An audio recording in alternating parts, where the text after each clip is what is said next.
Если у вас стучит рычаг и вы собираетесь заменить сайлентблоки, нужно учесть, что в этих рычагах есть болячка, изнашивается шток. При установке нового сайлентблока стучать будет так же, ничего не поменяется. Что делать, скажете вы? В теории нужно сайлентблоки менять вместе с рычагом, но это дорого. Хочу вам показать, как спасти рычаг даже в состоянии, когда его готов приговорить любой сверсмен.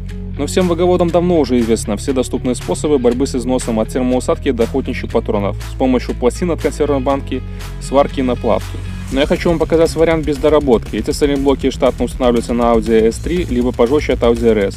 Сам сайлентблок литой, посадочное отверстие меньшего размера.